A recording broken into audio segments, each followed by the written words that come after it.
प्यारे बच्चों, सत श्री अकाल। ਅਸੀਂ ਪਹਿਲਾਂ ਆਪਣੀ ਪਾਠ ਪੁਸਤਕ ਦਾ 15ਵਾਂ ਪਾਠ ਬਾਬਾ ਜੀ ਤੇਰੀ ਗੜਵੀ ਦਾ ਸ਼ਰਬਤ ਵਰਗਾ ਪਾਣੀ ਪੜ ਚੁੱਕੇ ਹਾਂ। ਅੱਜ ਅਸੀਂ ਆਪਣੀ 8ਵੀਂ ਜਮਾਤ ਦੀ ਪਾਠ ਪੁਸਤਕ ਨਿੱਕੇ ਨਿੱਕੇ ਖੰਡ ਦਾ 16ਵਾਂ ਪਾਠ ਜੋ ਕਿ ਕਵਿਤਾ ਹੈ ਰਾਮ ਲੀਲਾ ਉਸ ਨੂੰ ਪੜਾਂਗੇ। ਰਾਮ ਲੀਲਾ, ਜਿਵੇਂ ਕਿ ਪਾਠ ਦੇ ਨਾਂ ਤੋਂ ਹੀ ਪਤਾ ਚੱਲਦਾ ਹੈ ਕਿ ਇਸ ਕਵਿਤਾ ਦੇ ਵਿੱਚ ਪ੍ਰਭੂ ਸ਼੍ਰੀ ਰਾਮ ਜੀ ਦੇ ਜੀਵਨ ਬਾਰੇ ਉਹਨਾਂ ਦੇ ਜੀਵਨ ਦੀ ਲੀਲਾਵਾਂ ਨੂੰ ਦੱਸਿਆ ਗਿਆ ਹੈ ਜਾਂ ਉਹਨਾਂ ਦੇ ਜੀਵਨ ਦਾ ਵਰਣਨ ਕੀਤਾ ਗਿਆ ਹੈ। ਆਓ ਅਸੀਂ ਪੜ੍ਹਦੇ ਹਾਂ ਕਿ ਇਸ ਵਿੱਚ ਕਵੀ ਕੀ ਕਹਿਣਾ ਚਾਹੁੰਦੇ ਹਨ। ਆ ਗਿਆ ਦੁਸ਼ਹਿਰਾ, ਆਓ ਰਾਮ ਲੀਲਾ ਖੇਡੀਏ, ਸ਼ਹਿਰ ਦੀ ਕਲੱਬ ਨਾਲੋਂ ਟੋਲੀ ਸਾਡੀ ਡੇਬੀਏ।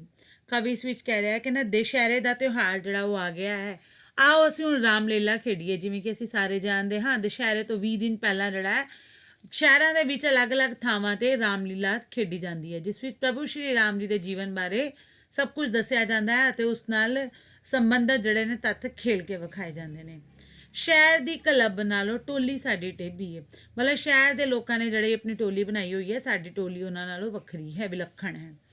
ਕਹਿੰਦੇ ਚੁੱਕ ਲੋ ਸਮਾਨ ਸਾਰੇ, ਤੀਰ ਤੇ ਕਮਾਨ ਬਈ, ਗਦਾ ਤ੍ਰਿਸ਼ੂਲ ਚੁੱਕੋ, ਝੰਡੀਆਂ ਨਿਸ਼ਾਨ ਬਈ। ਕਹਿੰਦੇ ਸਾਰਾ ਸਮਾਨ ਚੁੱਕ ਲਓ, ਜੋ ਉਹਨਾਂ ਦੇ ਹਥਿਆਰ ਜਿਹੜੇ ਪ੍ਰੋਪਸ ਜਿਵੇਂ ਜਿਹਨੂੰ ਅਸੀਂ ਕਹਿੰਦੇ ਹਾਂ ਜਿਹੜੇ ਯੂਜ਼ ਹੋਣੇ ਨੇ, ਉਹਦੇ ਵਿੱਚ ਉਪਯੋਗ ਹੋਣੇ ਨੇ, ਉਹ ਚੱਕਣ ਲਈ ਕਹਿ ਰਹੇ ਨੇ। ਉਹ ਕਿਹੜੇ ਕਿਹੜੇ ਨੇ? ਕਹਿੰਦੇ ਤੀਰ ਕਮਾਨ ਚੁੱਕ ਲਓ, ਗਦਾ ਚੁੱਕ ਲਓ, ਤ੍ਰਿਸ਼ੂਲ ਚੁੱਕ ਲਓ, ਝੰਡੀਆਂ ਅਤੇ ਆਪਣੇ ਆਪਣੇ ਨਿਸ਼ਾਨ ਜਿਹੜੇ ਆ ਉਹ ਚੁੱਕ ਲਓ। ਕਹਿੰਦੇ ਦੇਖੀਏ ਸਟੇਜ ਉੱਤੇ ਕਿਹੜਾ ਕਿਹੜਾ ਸੱਜੇਗਾ, ਰਾਜੂ ਬਣੂ ਰਾਮਚੰਦਰ ਤੋਂ ਹੀ ਸੀਤਾ ਫੱਬੇਗਾ। ਕਹਿੰਦੇ ਹੁਣ ਅਸੀਂ ਇਹ ਡਿਸਾਈਡ ਕਰਨਾ ਹੈ ਕਿ ਜਿਹੜਾ ਸਟੇਜ ਦੇ ਉੱਤੇ ਨੇ ਕੌਣ ਕਿਹੜੇ ਰੂਪ ਦੇ ਵਿੱਚ ਜਿਹੜਾ ਸਾਹਮਣੇ ਆਊਗਾ। ਠੀਕ ਹੈ, ਤੇ ਉਹ ਕਹਿੰਦੇ ਰਾਜੂ ਜਿਹੜਾ ਹੈ ਉਹ ਰਾਮਚੰਦਰ ਬਣੇਗਾ ਕਿਉਂਕਿ ਸੀਤਾ ਦੇ ਨਾਲ ਜਿਹੜਾ ਉਹੀ ਉੱਥੇ ਸਹੀ ਲੱਗੇਗਾ। ਕਹਿੰਦੇ ਭਰਤ ਹੈ ਸਰੂਪ ਬਣੂ, ਭਾਵ ਕਿਹੜਾ ਸਰੂਪ ਹੈ ਉਹ ਭਰਤ ਬਣੇਗਾ। ਕਹਿੰਦੇ ਲਛਮਣ ਮੋਰ ਵੀ ਬਣੇਗਾ। ਕਹਿੰਦਾ ਮੋਰ ਕੀ ਬਣੇਗਾ? ਲਛਮਣ ਬਣੇਗਾ। ਇੱਥੇ ਬੱਚਿਆਂ ਦੇ ਨਾਂ ਦਿੱਤੇ ਗਏ ਨੇ ਜਿਹਨੂੰ ਜਿੰਨੇ ਜਿਹੜਾ ਕਰੈਕਟਰ ਜਿਹੜਾ ਉਹ ਅਦਾ ਕਰਨਾ ਉਸ ਬਾਰੇ ਉਸਨੂੰ ਦੱਸਿਆ ਜਾ ਰਿਹਾ ਹੈ। ਕਾਇਬ ਬਣੂ ਹਨੂਮਾਨ, ਦਸ਼ਰਥ ਰਾਜੂ ਸੱਜੇਗਾ। ਮਤਲਬ ਕਾਇਬ ਨਾਂ ਦਾ ਜਿਹੜਾ ਬੱਚਾ ਹੈ ਉਹ ਹਨੂਮਾਨ ਬਣੇਗਾ ਅਤੇ ਰਾਜੂ ਨਾਂ ਦਾ ਜਿਹੜਾ ਬੱਚਾ ਉਹ ਦਸ਼ਰਥ ਬਣੇਗਾ। ਮੇਲਾ ਹੈ ਕਿ ਕਈ ਬਣੂ, ਸਰੂਪ ਨਖਾ ਬੰਤ ਬਈ, ਬਾਨਰਾਂ ਦੀ ਸੇਨਾ ਬਾਕੀ ਜੀਤੂ ਮੀਤ ਸੰਤ ਬਈ। ਕਹਿੰਦੇ ਮੇਲਾ ਜਿਹੜਾ ਹੈ ਕਕਈ ਦਾ ਰੂਪ ਨਿਭਾਏਗੀ, ਰੋਲ ਨਿਭਾਏਗੀ ਅਤੇ ਸਰੂਪ ਨਖਾ ਜਿਹੜਾ ਬੰਤ ਬਣੇਗੀ ਤੇ ਬਾਕੀ ਜਿੰਨੇ ਵੀ ਬੱਚੇ ਜਿਹੜੇ ਬਚਣਗੇ ਉਹ ਸਾਰੇ ਬਾਨਰ ਸੇਨਾ ਬਣਨਗੇ। ਕਿਹੜੇ ਕਿਹੜੇ? ਜੀਤੂ ਮੀਤ ਸੰਤ ਆਦਿ। ਠੀਕ ਹੈ। ਕਹਿੰਦੇ ਸੀਤਾ ਦੇ ਸਵੰਬਰ ਤੋਂ ਖੇਲ ਸ਼ੁਰੂ ਹੋਏਗੀ। ਜਿਵੇਂ ਕਿ ਅਸੀਂ ਇਹਦੇ ਵਿੱਚ ਦੇਖ ਰਹੇ ਹਾਂ ਕਿ ਕਿਸ ਤਰ੍ਹਾਂ ਰਾਜਾ ਜਨਕ ਨੇ ਜਿਹੜਾ ਹੈ ਸੀਤਾ ਦੇ ਵਿਆਹ ਕਰਨ ਵਾਸਤੇ ਇੱਕ ਸਵੰਬਰ ਰਚਾਇਆ ਸੀ ਤੇ ਉਹਨਾਂ ਨੇ ਉੱਥੇ ਜਿਹੜੀ ਸ਼ਰਤ ਰੱਖੀ ਸੀ। ਕਹਿੰਦੇ ਰਾਮਚੰਦਰ ਜੀ ਦੀ ਪ੍ਰੀਖਿਆ ਇੱਥੇ ਹੋਵੇਗੀ। ਸੀਤਾ ਦੇ ਸਵੰਬਰ ਦੇ ਵਿੱਚ ਜਿਹੜੀ ਖੇਡ ਆਰੰਭ ਹੋ ਗਈ ਤੇ ਇੱਥੇ ਸ਼੍ਰੀ ਰਾਮਚੰਦਰ ਜੀ ਦੇ ਲਈ ਇੱਕ ਜਿਹੜੀ ਪ੍ਰੀਖਿਆ ਰੱਖੀ ਗਈ ਸੀ। ਕਿਹੜੀ? ਕਹਿੰਦੇ ਜਨਕ ਰਾਜਾ ਸੀਤਾ ਜੀ ਦਾ ਸਵੰਬਰ ਰਚਾਉਣਗੇ, ਰਾਜੇ ਮਹਾਰਾਜੇ ਕਈ ਹੱਥ ਅਜਮਾਉਣਗੇ।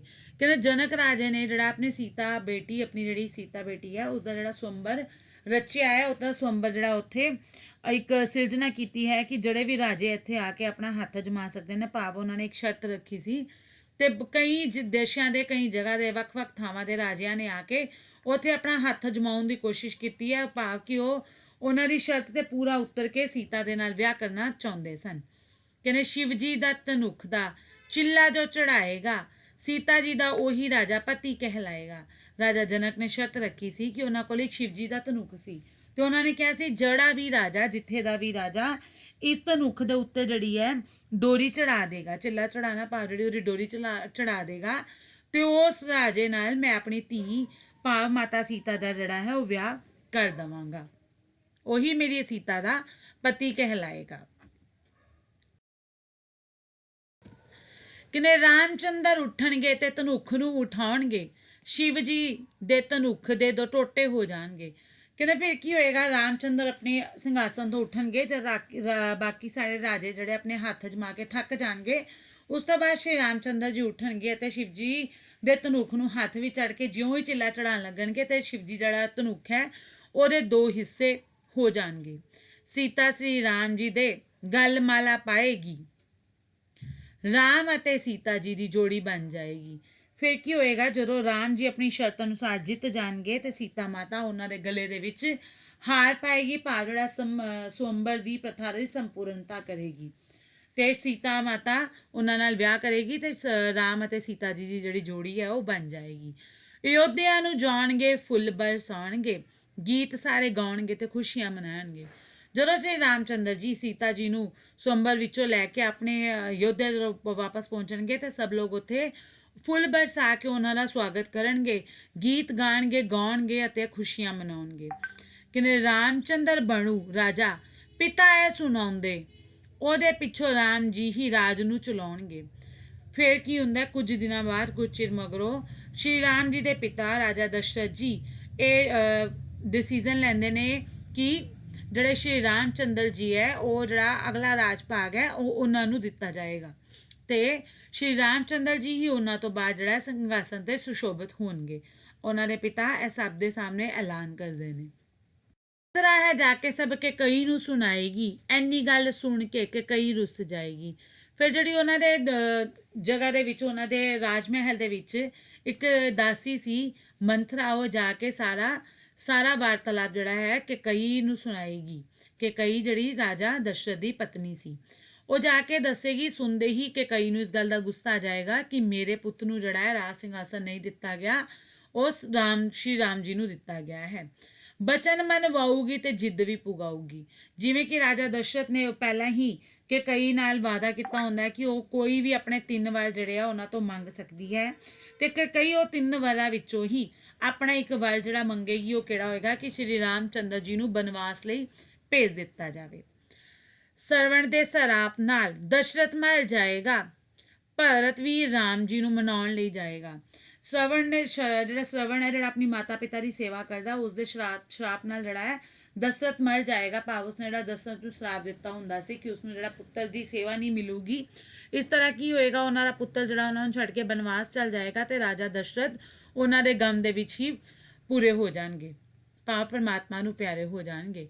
ਭਰਤਵੀਰ ਜੀ ਕੀ ਕਰਦੇ ਨੇ, ਭਰਤਵੀਰ ਜਿਹੜਾ ਕਿ ਕਈ ਦਾ ਪੁੱਤਰ ਹੈ, ਉਹ ਸ਼੍ਰੀ ਰਾਮ ਜੀ ਨੂੰ ਮਨਾਉਣ ਲਈ ਉਹਨਾਂ ਅੱਗੇ ਅਰਦਾਸ ਕਰਕੇ ਉਹਨਾਂ ਨੂੰ ਵਾਪਸ ਮੋੜਨ ਲਈ ਜੰਗਲ ਦੇ ਵਿੱਚ ਉਹਨਾਂ ਦੇ ਪਿੱਛੇ ਪਿੱਛੇ ਜਾਂਦਾ ਹੈ। ਰਾਮ ਜੀ ਨਾ ਮੰਨਣਗੇ, ਖੜਾਵਾਂ ਲੈ ਆਏਗਾ, ਰਾਜ ਗੱਦੀ ਉੱਤੇ ਰੱਖ ਰਾਜ ਨੂੰ ਚਲਾਏਗਾ। ਜਦੋਂ ਸ਼੍ਰੀ ਰਾਮ ਜੀ ਉਸ ਨੂੰ ਵਾਪਸ ਆਉਣ ਤੋਂ ਮਨਾ ਕਰ ਦੇਣਗੇ ਤਾਂ ਉਹ ਸ਼੍ਰੀ ਰਾਮ ਜੀ ਦੇ ਪੈਰਾਂ ਵਿੱਚ ਪਾਈਆਂ ਹੋਈਆਂ ਖੜਾਵਾਂ ਨੂੰ ਉਤਾਰ ਕੇ ਵਾਪਸ ਲੈ ਆਏਗਾ ਅਤੇ ਰਾਜ ਸਿੰਘਾਸਨ ਤੇ ਉਸ ਨੂੰ ਰੱਖ ਕੇ ਉਸ ਦੇ ਨਾਲ ਹੀ ਜਿਹੜਾ ਹੈ ਉਹ ਆਪਣਾ ਰਾਜ ਸਿੰਘਾਸਨ ਚਲਾਏਗਾ। ਰਾਮਚੰਦਰ ਸੀਤਾ ਨਾਲ ਪੰਚਵਟੀ ਰਹਿਣਗੇ, 14 ਸਾਲ ਵਣਾ ਵਿੱਚ ਏਦਾਂ ਲੰਘ ਜਾਣਗੇ। ਸ਼੍ਰੀ ਰਾਮਚੰਦਰ ਜੀ ਫਿਰ ਸੀਤਾ ਮਾਤਾ ਦੇ ਨਾਲ ਪੰਚਵਟੀ ਜਾ ਕੇ ਰਹਿਣਗੇ ਤੇ ਇਸੇ ਤਰ੍ਹਾਂ ਹੀ ਆਪਣਾ 14 ਵਰਸ਼ ਦਾ ਜਿਹੜਾ ਬਨਵਾਸ ਹੈ ਉਸ ਨੂੰ ਜੰਗਲਾਂ ਦੇ ਵਿੱਚ ਰਹਿ ਕੇ ਹੀ ਸੰਪੂਰਨ ਕੀਤਾ ਜਾਏਗਾ। ਸਰੂਪ ਨਖਾਏਗੀ ਤੇ ਨੱਕ ਵਡਵਾਏਗੀ, ਲੰਕਾਪਤੀ ਕੋਲ ਜਾ ਕੇ ਦੁਖੜੇ ਸੁਣਾਏਗੀ। ਫਿਰ ਜਦੋਂ ਸਰੂਪ ਨਖਾਏਗੀ, ਇਹ ਸਾਰੇ ਉਹ ਬੱਚੇ ਮਿਲ ਕੇ ਸਭ ਪਲੈਨਿੰਗ ਕਰ ਰਹੇ ਨੇ ਕਿ ਕਿਸ ਤਰ੍ਹਾਂ ਕਿਹੜੀ ਵਾਰਤਾਲਾਪ ਹੋਏਗੀ। ਹੁਣ ਇਸ ਥਾਂ ਤੇ ਪਹੁੰਚ ਸਕੇ ਨੇ ਕਿ ਉਸ ਤੋਂ ਬਾਅਦ ਜਿਹੜੀ ਹੈ ਜਦੋਂ ਸ਼੍ਰੀ ਰਾਮਚੰਦਰ ਜੀ ਬਨਵਾਸ ਵਿੱਚ ਜਾ ਕੇ ਜੰਗਲਾਂ ਵਿੱਚ ਜਾ ਕੇ ਰਹਿਣਗੇ ਤੇ ਕੀ ਹੋਏਗਾ, ਸਰੂਪ ਨਖਾਏਗੀ ਤੇ ਉਹ ਆਪਣਾ ਜਿਹੜਾ ਨੱਕ ਵਡਵਾਏਗੀ। ਫਿਰ ਜਦੋਂ ਲਕਸ਼ਮਣ ਪਾਸੋਂ ਉਹਦਾ ਨੱਕ ਵੱਢਿਆ ਜਾਏਗਾ, ਫਿਰ ਉਹ ਲੰਕਾਪਤੀ ਕੋਲ ਜਾ ਕੇ ਦੁਖੜੇ ਸੁਣਾਏਗੀ। ਫਿਰ ਉਹ ਆਪਣਾ ਜਿਹੜਾ ਦੁਖੜਾ ਹੈ ਲੰਕਾਪਤੀ ਨੂੰ ਜਾ ਕੇ ਸੁਣਾਏਗੀ, ਭਾਵ ਰਾਵਣ ਨੂੰ ਜਾ ਕੇ ਸੁਣਾਏਗੀ। ਰਾਵਣ ਗੁੱਸੇ ਵਿੱਚ ਆ ਕੇ ਮਰੀਚ ਨੂੰ ਬੁਲਾਏਗਾ, ਸੋਨੇ ਰੰਗ ਹਿਰਨ ਬਣ ਸੀਤਾ ਨੂੰ ਪਰਮਾਏਗਾ। ਕਹਿੰਦੇ ਫਿਰ ਰਾਵਣ ਨੂੰ ਗੁੱਸਾ ਆਏਗਾ ਜਦੋਂ ਕਿ ਆਪਣੀ ਲਕਸ਼ਮਣ ਨੇ ਜਿਹੜੀ ਮੇਰੀ ਭੈਣ ਦੇ ਨਾਲ ਇੰਨਾ ਬੁਰਾ ਕੀਤਾ ਹੈ, ਉਸ ਨੂੰ ਗੁੱਸਾ ਆਏਗਾ ਤੇ ਉਸਨੇ ਕੀ ਕੀਤਾ, ਗੁੱਸੇ ਦੇ ਵਿੱਚ ਇੱਕ ਮਰੀਚ ਨੂੰ ਬੁਲਾਇਆ ਜਿਹੜਾ ਕਿ ਉਹਦਾ ਇੱਕ ਗੁਲਾਮ ਸੀ, ਉਹ ਕੋਈ ਵੀ ਰੂਪ ਧਾਰਨ ਕਰ ਸਕਦਾ ਸੀਗਾ। ਉਹਨੇ ਕੀ ਕੀਤਾ, ਉਸ ਮਰੀਚ ਨੂੰ ਸੋਨੇ ਰੰਗਾ ਬਣ ਕੇ ਸੀਤਾ ਨੂੰ ਆਪਣੇ ਜਾਲ ਦੇ ਵਿੱਚ ਫਸਾਉਣ ਲਈ, ਭਾਵ ਭਰਮਾਉਣ ਦੇ ਲਈ ਕਿਹਾ, ਆਪਣੀ ਸੁੰਦਰਤਾ ਦੇ ਉੱਤੇ ਮੋਹਿਤ ਕਰਨ ਲਈ ਕਿਹਾ। ਤੇ ਰਾਮਚੰਦਰ ਹਿਰਨ ਪਿੱਛੇ ਦੂਰ ਚਲੇ ਜਾਣਗੇ। ਜਦੋਂ ਸੀਤਾ ਉਸ ਹਿਰਨ ਦੇ ਉੱਤੇ ਮੋਹਿਤ ਹੋ ਗਈ ਤਾਂ ਉਸਨੇ ਸ੍ਰੀ ਰਾਮਚੰਦਰ ਜੀ ਨੂੰ ਉਸ ਹਿਰਨ ਨੂੰ ਫੜ ਕੇ ਲਿਆਉਣ ਦੀ ਕਾਮਨਾ ਜਿਹੜੀ ਆਪਣੀ ਇੱਛਾ ਜ਼ਾਹਰ ਕੀਤੀ ਤੇ ਰਾਮਚੰਦਰ ਜੀ ਉਸਦੇ ਪਿੱਛੇ ਪਿੱਛੇ ਦੂਰ ਚਲੇ ਗਏ। ਮੱਚ ਮਰ ਜਾਏਗਾ, ਲక్ష్మణ ਨੂੰ ਬੁਲਾਉਣਗੇ। ਜੋ ਸ੍ਰੀ ਰਾਮਚੰਦਰ ਜੀ ਕਾਫੀ ਦੂਰ ਚਲੇ ਗਏ ਤੇ ਮੱਚ ਜਿਹੜਾ ਉੱਥੇ ਜਾ ਕੇ ਉਹਨਾਂ ਨੇ ਮੱਚ ਨੂੰ ਜਿਹੜਾ ਮਾਰ ਦਿੱਤਾ, ਉਸਦਾ ਸ਼ਿਕਾਰ ਕਰ ਦਿੱਤਾ। ਫਿਰ ਉੱਥੇ ਲక్ష్మణ ਨੂੰ ਬੁਲਾਉਣਗੇ ਕਿ ਕਿਸ ਤਰ੍ਹਾਂ ਇਹ ਜਿਹੜਾ ਪਾਪੀ ਲੋਭੀ ਹੈ ਸਾਡੇ ਨਾਲ ਛਲ ਕਰ ਰਿਹਾ ਸੀ, ਉਸ ਨੂੰ ਉੱਥੇ ਦੂਰ ਬੁਲਾਏਗਾ। ਰਾਮ ਨੂੰ ਬਚਾਉਣ ਲਈ ਲక్ష్మణ ਤੁਰ ਜਾਏਗਾ। ਜਦੋਂ ਉੱਥੇ ਉਹਨਾਂ ਦੀ ਆਵਾਜ਼ ਸੁਣ ਕੇ ਲక్ష్మణ ਉੱਥੇ ਚਲਾ ਜਾਏਗਾ ਉਹਨਾਂ ਦੇ ਕੋਲ, ਤੇ ਕੁੱਟੀਆ ਦੇ ਮੋਰੇ ਉਹ ਕਾਰ ਕੱਢ ਜਾਏਗਾ। ਤੇ ਫਿਰ ਉੱਥੇ ਕੀ ਕਰੇਗਾ, ਰਾਵਣ ਜਿਹੜਾ ਆ ਕੇ ਉਹਨਾਂ ਦੀ ਕੁੱਟੀਆ ਦੇ ਬਾਹਰ ਆਪਣਾ ਜਿਹੜਾ ਕਾਂਡ ਹੈ, ਆਪਣਾ ਜਿਹੜਾ ਕੰਮ ਹੈ ਉਹ ਕਰ ਲੇਗਾ। ਕਿਹੜਾ ਕੰਮ? ਕਹਿੰਦੇ ਲੰਕਾਪਤੀ ਰਾਵਣ ਤਦ ਅਲਖ ਜਗਾਏਗਾ, ਭਾਵ ਕਿ ਉਹ ਇਹੋ ਜਿਹਾ ਜਿਹੜਾ ਕੰਮ ਕਰੇਗਾ ਜਿਹੜਾ ਕਿ ਉਹਦੇ ਬਖਸ਼ਣਯੋਗ ਨਹੀਂ ਹੋਏਗਾ। ਆਪਣੀ ਜਿਹੜੇ ਕੀਤੀ ਹੋਈ ਆ ਆਪਣੀ ਭੈਣ ਦਾ ਜਿਹੜਾ ਬਦਲਾ ਉੱਥੇ ਲੈਣ ਆਏਗਾ। ਮੋਢੇ ਚੁੱਕ ਜਾਨਕੀ ਨੂੰ ਲੰਕਾ ਲੈ ਜਾਏਗਾ। ਜਾਨਕੀ ਇੱਥੇ ਸੀਤਾ ਮਾਤਾ ਦੇ ਲਈ ਸ਼ਬਦ ਵਰਤਿਆ ਗਿਆ ਹੈ। ਕਹਿੰਦਾ ਉਹ ਰਾਵਣ ਕੀ ਕਰੇਗਾ ਕਿ ਜਦੋਂ ਸ਼੍ਰੀ ਰਾਮਚੰਦਰ ਅਤੇ ਲక్ష్మణ ਦੂਰ ਹੋਣਗੇ ਤੇ ਉਹ ਸੀਤਾ ਨੂੰ ਚੱਕ ਕੇ ਆਪਣੇ ਮੋਢੇ ਤੇ ਚੁੱਕ ਕੇ ਲੈ ਜਾਏਗਾ। ਸੀਤਾ ਜੀ ਦੀ ਭਾਲ ਵਿੱਚ ਰਾਮ ਲਖਣ ਜਾਣਗੇ, ਬ੍ਰਾਹਮਣ ਦੇ ਭੇਸ ਵਿੱਚ ਹਨੂਮਾਨ ਆਉਣਗੇ। ਜਦੋਂ ਸ਼੍ਰੀ ਰਾਮਚੰਦਰ ਅਤੇ ਲక్ష్మణ ਸੀਤਾ ਮਾਤਾ ਦੀ ਭਾਲ ਵਿੱਚ ਇੱਧਰ ਉੱਧਰ ਭਟਕਦੇ ਹੋਣਗੇ, ਉਹਨਾਂ ਨੂੰ ਲੱਭਦੇ ਹੋਣਗੇ, ਤੇ ਬ੍ਰਾਹਮਣ ਦੇ ਭੇਸ ਵਿੱਚ ਉਹਨਾਂ ਨੂੰ ਹਨੂਮਾਨ ਜੀ ਦੇ ਦਰਸ਼ਨ ਹੋ ਜਾਣਗੇ। ਹਨੂਮਾਨ ਜੀ ਉਹਨਾਂ ਨੂੰ ਮਿਲ ਜਾਣਗੇ। ਸ਼੍ਰੀ ਰਾਮ ਜੀ ਦੇ ਉਹ ਭਗਤ ਬਣ ਜਾਣਗੇ। ਜਦੋਂ ਸ਼੍ਰੀ ਰਾਮ ਜੀ ਦੇ ਸਾਹਮਣੇ ਹਨੂਮਾਨ ਆਣਗੇ ਤੇ ਉਹ ਵੀ ਜਿਹੜੇ ਸ਼੍ਰੀ ਰਾਮ ਜੀ ਦੇ ਨਾਮ ਦੇ ਮੁਰੀਦ ਹੋ ਜਾਣਗੇ, ਭਾਵ ਉਹਨਾਂ ਦੇ ਭਗਤ ਬਣ ਜਾਣਗੇ। ਰਾਮ ਜੀ ਦੇ ਪੈਰਾਂ ਵਿੱਚ ਭਗਤੀ ਕਮਾਉਣਗੇ ਅਤੇ ਉਹਨਾਂ ਦੇ ਭਗਤ ਬਣ ਕੇ ਉਹਨਾਂ ਦੇ ਕੋਲ ਬਹਿ ਕੇ ਉਹਨਾਂ ਦੀ ਆਰਾਧਨਾ ਕਰਨਗੇ, ਉਹਨਾਂ ਦੇ ਭਗਤ ਬਣ ਜਾਣਗੇ। ਰਾਮ ਜੀ ਦੇ ਹੁਕਮ ਨਾਲ ਲੰਕਾ 'ਚ ਜਾਣਗੇ, ਅਸ਼ੋਕ ਵਾਟਿਕਾ ਦੇ ਵਿੱਚ ਸੀਤਾ ਨੂੰ ਪਾਉਣਗੇ। ਫਿਰ ਜਦੋਂ ਸ਼੍ਰੀ ਰਾਮਚੰਦਰ ਜੀ ਦੇ ਹੁਕਮ ਦੇ ਅਨੁਸਾਰ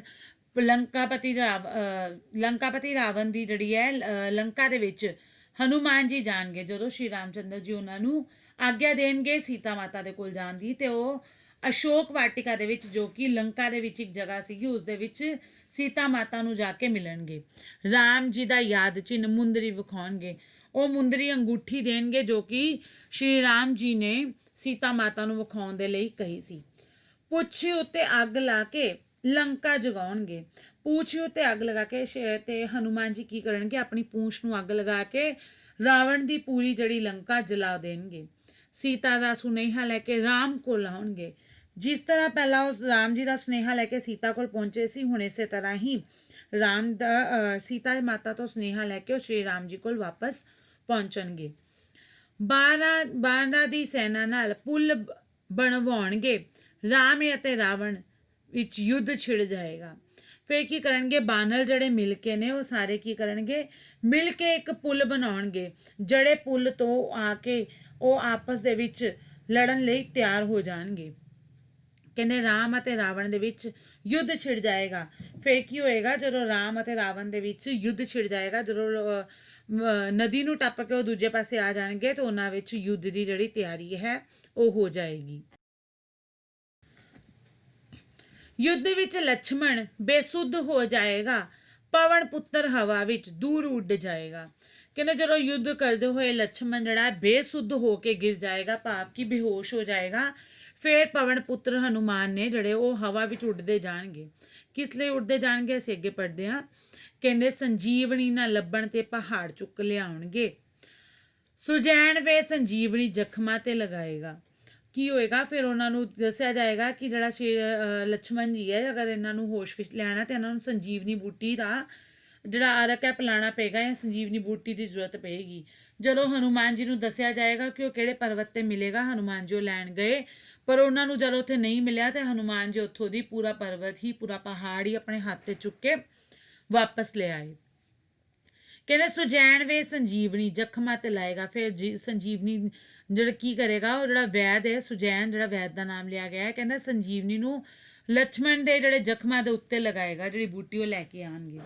ਕਹਿੰਦੇ ਲక్ష్మణ ਵੀਰ ਫਿਰ ਗੱਜ ਕੇ ਵਿਖਾਏਗਾ, ਭਾਵ ਉਸ ਦੇ ਵਿੱਚ ਫਿਰ ਜਿਹੜੀ ਤਾਕਤ ਹੈ ਉਹ ਵਿਖਾਈ ਦੇਗੀ। ਉਹ ਫਿਰ ਜਿਹੜਾ ਹੈ ਯੁੱਧ ਕਰਨ ਦੇ ਲਈ ਤਿਆਰ ਹੋ ਜਾਏਗਾ। ਮੇਘਨਾਥ ਨੂੰ ਯਮਲੋਕ ਉਹ ਪਹੁੰਚਾਏਗਾ। ਫਿਰ ਉਹ ਪੂਰੇ ਜੋਸ਼ ਦੇ ਨਾਲ ਜਿਹੜਾ ਜੰਗ ਲੜਨ ਦੇ ਲਈ ਦੁਬਾਰਾ ਤਿਆਰ ਹੋ ਜਾਣਗੇ ਅਤੇ ਮੇਘਨਾਥ ਦੇ ਨਾਲ ਯੁੱਧ ਕਰਦੇ ਹੋਏ ਉਸ ਨੂੰ ਜਿਹੜਾ ਯਮਲੋਕ ਵਿੱਚ ਪਹੁੰਚਾ ਦੇਣਗੇ, ਭਾਵ ਉਸ ਨੂੰ ਖਤਮ ਕਰ ਦੇਣਗੇ। ਲੰਕਾਪਤੀ ਤਦ ਫਿਰ ਕੁੱਦ ਵਿੱਚ ਆਏਗਾ। ਲੰਕਾਪਤੀ ਨੂੰ ਫਿਰ ਹੋਰ ਗੁੱਸਾ ਆ ਜਾਏਗਾ ਜਦੋਂ ਉਸਦਾ ਸਾਥੀ ਜਿਹੜਾ ਮੇਘਨਾਥ ਹੈ ਉਹ ਖਤਮ ਹੋ ਜਾਏਗਾ। ਕਹਿੰਦੇ ਰਾਮਚੰਦਰ ਅਸਤਰਾਂ ਨੂੰ ਰਾਵਣ ਤੇ ਚਲਾਉਣਗੇ। ਪੁੱਤਰ ਭਤੀਜੇ ਭਾਈ ਸੁਗਰੀਵ ਪਹੁੰਚ ਜਾਣਗੇ। ਕਹਿੰਦੇ ਰਾਮਚੰਦਰ ਜੀ ਕੀ ਕਰਨਗੇ, ਆਪਣੇ ਜਿਹੜੇ ਅਸਤਰ ਨੇ ਫਿਰ ਰਾਵਣ ਦੇ ਉੱਤੇ ਚਲਾਉਣਗੇ। ਪੁੱਤਰ ਭਤੀਜੇ ਭਾਈ ਸੁਗਰੀਵ ਪਹੁੰਚਾਣਗੇ। ਫਿਰ ਉਹ ਕੀ ਕਰਨਗੇ, ਉਹਨਾਂ ਦੇ ਪੁੱਤਰ ਭਤੀਜੇ ਭਾਈ ਭਾਵ ਕਿ ਬਾਕੀ ਜਿਹੜੇ ਵੀ ਯੁੱਧ ਦੇ ਵਿੱਚ ਜਿਹੜੇ ਪਹੁੰਚ ਜਾਣਗੇ। ਰਾਮਚੰਦਰ ਲੰਕਾ ਜਿੱਤ ਯੋਧਿਆਂ ਨੂੰ ਆਣਗੇ। ਫਿਰ ਸ਼੍ਰੀ ਰਾਮਚੰਦਰ ਜੀ ਯੋਧਿਆ ਨੂੰ ਵਾਪਸ ਆਣਗੇ ਲੰਕਾ ਤੇ ਜਿੱਤ ਪ੍ਰਾਪਤ ਕਰਕੇ, ਭਾਵ ਕਿ ਰਾਵਣ ਦਾ ਅੰਤ ਕਰਕੇ, ਬੁਰਾਈ ਨੂੰ ਖਤਮ ਕਰਕੇ, ਆਪਣੀ ਸੀਤਾ ਮਾਤਾ ਜਿਹੜੀ ਆਪਣੀ ਅਰਧਾਂਗਣੀ ਹੈ ਉਹਨੂੰ ਨਾਲ ਲੈ ਕੇ ਅਤੇ 14 ਸਾਲ ਦਾ ਬਨਵਾਸ ਪੂਰਾ ਕਰਕੇ ਫਿਰ ਉਹ ਆਪਣੇ ਘਰ ਨੂੰ ਪਰਤ ਆਉਣਗੇ। 14 ਵਰਸ਼ ਦਾ ਉਹਨਾਂ ਦਾ ਬਨਵਾਸ ਪੂਰਾ ਹੋਏਗਾ, ਅਯੋਧਿਆ ਵਿੱਚ ਵਾਪਸ ਆਉਣਗੇ। ਅਯੋਧਿਆ ਨਿਵਾਸੀ ਦੀਵੇ ਘਿਓ ਦੇ ਜਗਾਉਣਗੇ, ਸ਼ਹਿਰ ਨੂੰ ਸਜਾਉਣਗੇ ਤੇ ਦੀਵਾਲੀ ਉਹ ਮਨਾਉਣਗੇ। ਫਿਰ ਉਹਨਾਂ ਦੇ ਆਉਣ ਦੀ ਖੁਸ਼ੀ ਦੇ ਵਿੱਚ ਅਯੋਧਿਆ ਨਿਵਾਸੀ ਜਿਹੜੀ ਹੈ ਦੀਵੇ ਘਿਓ ਦੇ ਦੀਵੇ ਜਗਾਉਣਗੇ, ਭਾਵ ਉਹਨਾਂ ਦਾ ਸਵਾਗਤ ਕਰਨਗੇ ਅਤੇ ਇਸ ਤਰ੍ਹਾਂ ਸਾਰੇ ਮਿਲ ਕੇ ਆਪਣੇ ਘਰਾਂ ਨੂੰ ਸ਼ਹਿਰਾਂ ਨੂੰ ਸਜਾਉਣਗੇ ਤੇ ਸਾਰੇ ਮਿਲ ਕੇ ਦੀਵਾਲੀ ਦਾ ਤਿਉਹਾਰ ਜਿਹੜਾ ਬੜੇ ਧੂਮਧਾਮ ਨਾਲ ਮਨਾਉਣਗੇ। ਸੋ ਬੱਚਿਓ, ਅਸੀਂ ਇਸ ਪਾਠ ਦੇ ਵਿੱਚ ਪੜ੍ਹਿਆ ਹੈ ਕਿ ਕਿਸ ਤਰ੍ਹਾਂ ਰਾਮਲੀਲਾ ਦੇ ਵਾਸਤੇ ਜਿਹੜੇ ਬੱਚਿਆਂ ਨੇ ਪੂਰੀ ਤਿਆਰੀ ਕੀਤੀ ਹੈ। ਉਹਨਾਂ ਨੇ ਪੂਰੇ ਛੋਟੇ ਜਿਹੇ ਸਮੇਂ ਦੇ ਵਿੱਚ ਇੱਕ ਛੋਟੀ ਜਿਹੀ ਕਵਿਤਾ ਦੇ ਰੂਪ ਵਿੱਚ ਹੀ ਸ਼੍ਰੀ ਰਾਮਚੰਦਰ ਜੀ ਦੇ ਜੀਵਨ ਦਾ ਜਿਹੜਾ ਪੂਰਾ ਵਿਸਥਾਰ ਇਹਦੇ ਵਿੱਚ ਦਿਖਾ ਦਿੱਤਾ ਹੈ ਅਤੇ ਸਾਨੂੰ ਆਪਣੇ ਜਿਹੜੇ ਸੱਭਿਆਚਾਰ ਨਾਲ, ਆਪਣੇ ਪੁਰਾਤਨ ਸੱਭਿਆਚਾਰ ਨਾਲ, ਹਿੰਦੂ ਧਰਮ ਦੇ ਨਾਲ ਜੁੜਨ ਦਾ ਵੀ ਮੌਕਾ ਮਿਲਿਆ ਹੈ ਅਤੇ ਕਈ ਇਹੋ ਜਿਹੀਆਂ ਚੀਜ਼ਾਂ ਸਾਨੂੰ ਇਹਦੇ ਵਿੱਚ ਸਮਝ ਆਈਆਂ, ਜਿਵੇਂ ਮਰੀਚ, ਜੋ ਸਾਨੂੰ ਕਈਆਂ ਨੂੰ ਨਹੀਂ ਪਤਾ ਹੋਏਗਾ ਕਿ ਉਸਨੇ ਇੱਕ ਜਿਹੜਾ ਹਿਰਨ ਦਾ ਰੂਪ ਧਾਰ ਕੇ ਸੀਤਾ ਮਾਤਾ ਜੀ ਨੂੰ ਮੋਹਿਤ ਕੀਤਾ ਸੀਗਾ। ਠੀਕ ਹੈ, ਤੇ ਹੁਣ ਮੈਨੂੰ ਆਸ ਹੈ ਤੁਹਾਨੂੰ ਇਹ ਪਾਠ ਜਿਹੜਾ ਚੰਗੀ ਤਰ੍ਹਾਂ ਸਮਝ ਆ ਗਿਆ ਹੋਵੇਗਾ। ਹੁਣ ਤੁਸੀਂ ਇਸ ਪਾਠ ਨਾਲ ਸੰਬੰਧਿਤ ਕਾਰਜ ਆਪਣੀ ਉੱਤਰ ਪੁਸਤਕਾਂ ਤੇ ਕਰੋਗੇ। ਧੰਨਵਾਦ।